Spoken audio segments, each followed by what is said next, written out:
to horror audio series, where the veil between worlds grows thin, and every whisper might be a warning. Here, we don't just tell horror stories. We summon them. Turn down the lights. Turn up your fear. The nightmare begins now. They locked the doors. They turned off the lights. They said it was just an exam. But she knew better. Because in the silence, someone was still watching. Welcome to She Didn't Scream.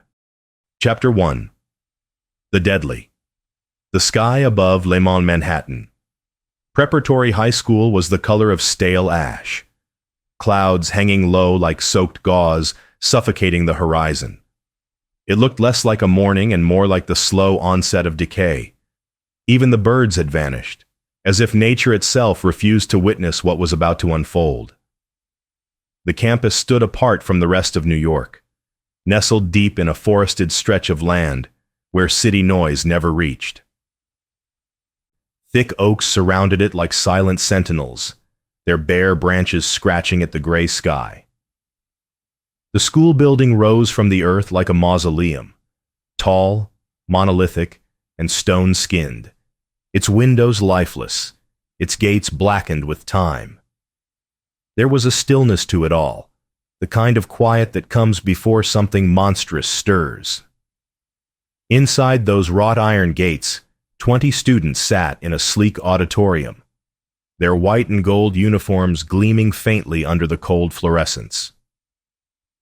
The seats were plush but sterile, arranged in perfect rows like pews in a church prepared for a funeral. The walls were lined with one-way mirrors, reflecting nothing but their own unease. The room pulsed faintly with electricity, an undercurrent of tension so thick it felt like breathing soup. The silence wasn't peaceful. It was the kind that tightened your lungs and made your heart beat against your ribcage like a warning drum. They were the chosen ones, the gifted, the elite. Or so they had been told. Among them sat Seraphine, her face pale, shadowed by the overhead lights.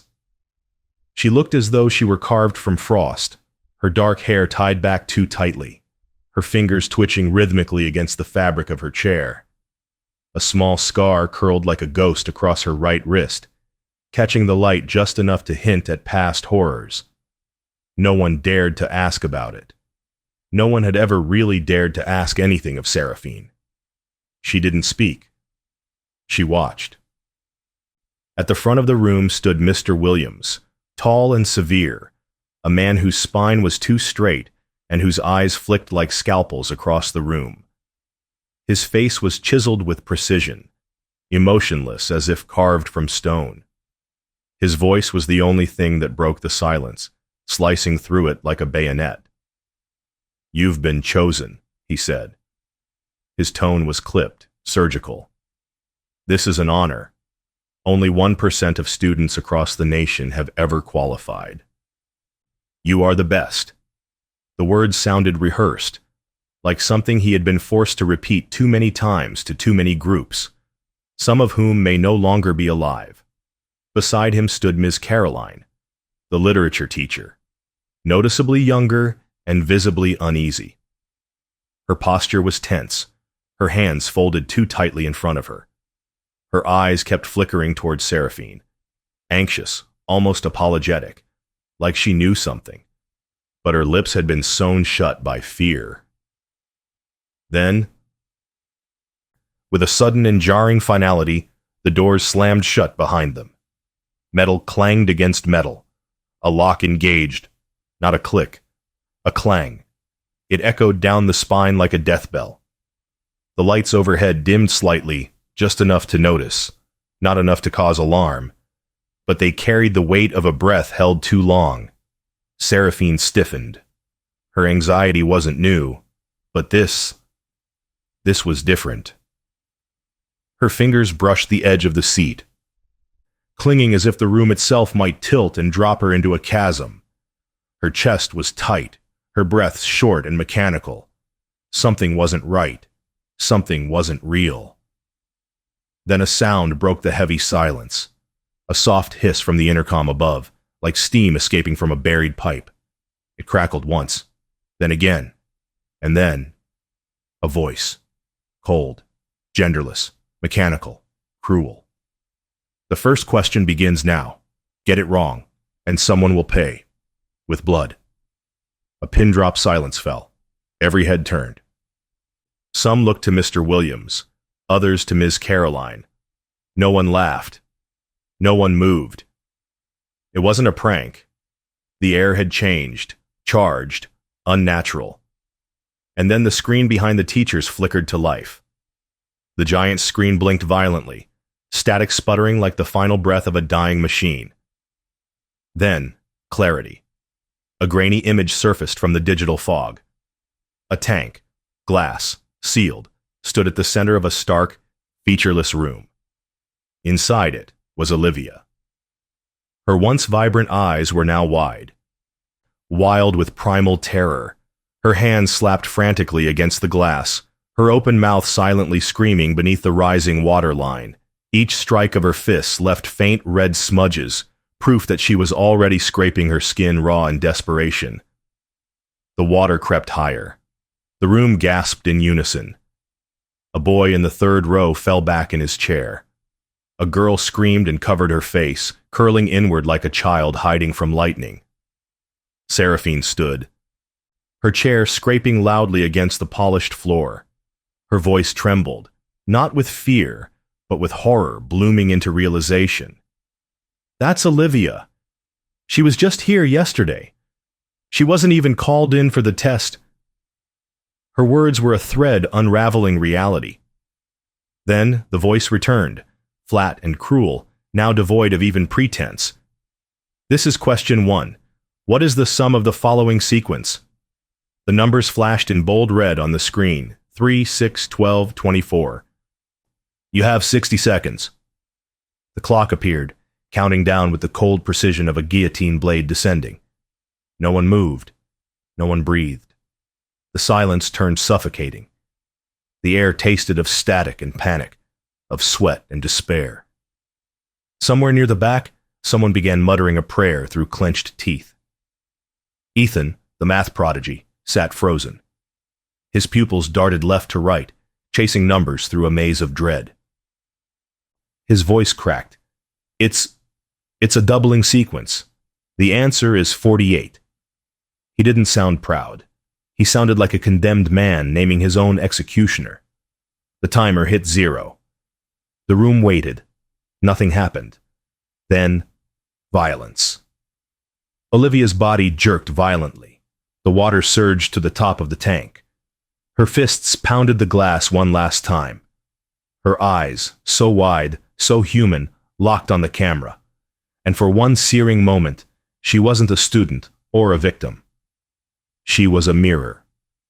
A warning. Her mouth opened in a final soundless scream. And then, stillness. She stopped moving. Her body floated like a rag doll, limbs slack, hair blooming around her like ink in water. A sharp hiss. The screen blinked to black. Then came the screams. Panic detonated inside the auditorium. Chairs clattered, bodies surged toward the doors. Metal rattled, but the exits didn't budge. Locked. Mr. Williams fumbled with his walkie-talkie. His military calm cracked at the edges. The device buzzed. Dead channel. Ms. Caroline staggered back from the screen, one hand clasped over her mouth. Her eyes shined with tears she refused to let fall. Her clipboard lay forgotten at her feet. Seraphine stood still, frozen not in fear, but recognition. That wasn't a question, she whispered. That was a trap. No one heard her, or maybe they did, but no one wanted to. Somewhere, deep inside the school's bowels, behind its brickwork and one-way mirrors, a voice whispered through the wires, as soft as a lullaby and twice as poisonous. 1 down, 19 to go. The silence after Olivia's death was the kind that hollowed out the room. Not just emotionally, but physically. The air felt thinner, the colors dimmer. Even sound seemed afraid to remain. Then the screaming returned. Lucas snapped first. With a guttural scream, he lifted a chair over his head and hurled it against the locked auditorium doors. The impact rang out like a gunshot, sharp, final. The metal didn't budge. Only a small dent remained, mocking his rage. He stood there panting, hands trembling, eyes wide with the disbelief of a child who has just realized no one is coming to help. Nearby, Julia, the class monitor, had collapsed to her knees. Her face was streaked with tears and snot, her mouth mumbling fragmented prayers in multiple languages. She rocked back and forth, grasping her own arms as though trying to hold herself inside her skin. A pungent odor filled the air. Fear, real and human. Someone vomited into their hands. Others cried out for their parents, for teachers, for anyone. Seraphine didn't move. She stood like a statue. Her eyes fixed on the black screen that had just swallowed Olivia. Her mind wasn't in the room. It had traveled backward in time, to the look in Olivia's eyes, right before her last breath. That look hadn't been panic. It had been recognition, as if she had seen the face behind the curtain, as if she'd known the killer, and accepted her fate. "Who did this?" Ethan cried out. "Who's doing this to us?" His voice cracked, a jagged edge of desperation. It was no longer a question.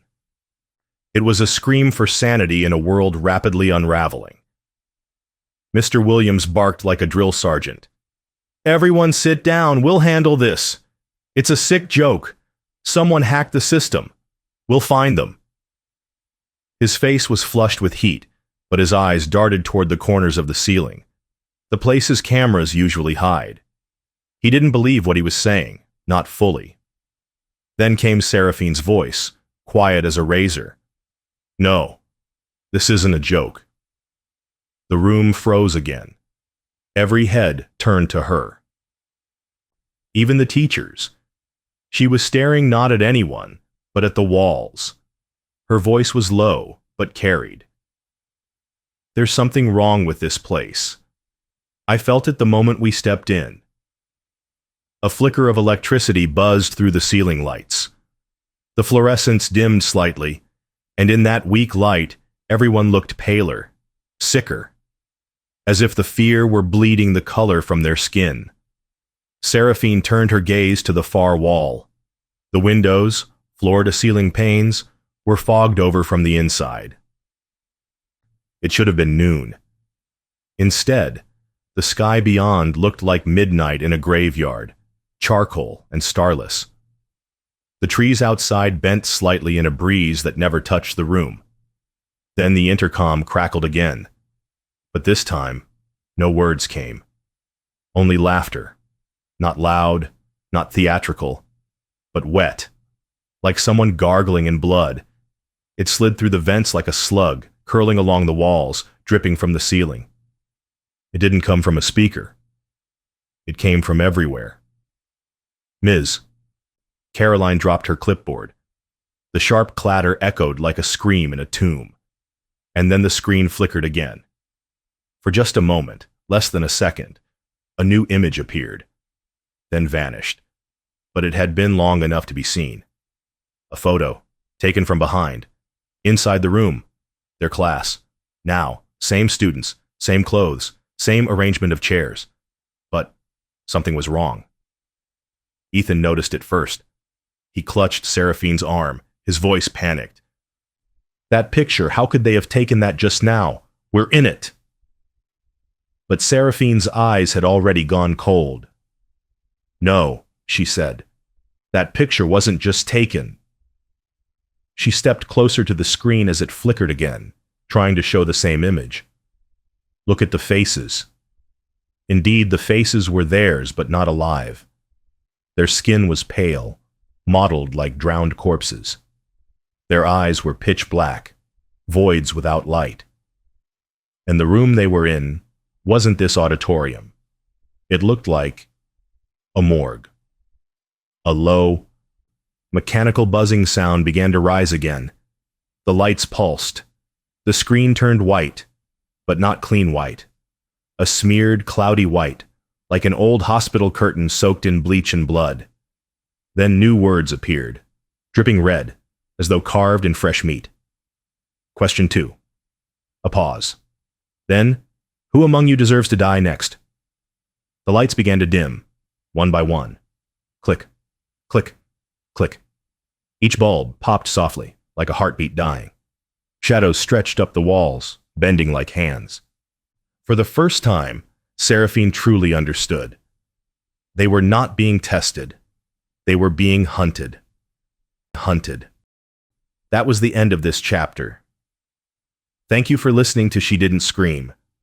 Stay quiet and stay tuned for the next chapter, if you dare to return. Class isn't over yet. Thank you for listening to Horror Audio Series. If the silence feels heavier tonight, if the darkness lingers longer than usual, you've already opened the door, and something may have followed you through. Don't forget to subscribe, because next time, it might be your story we tell. Sleep, if you can.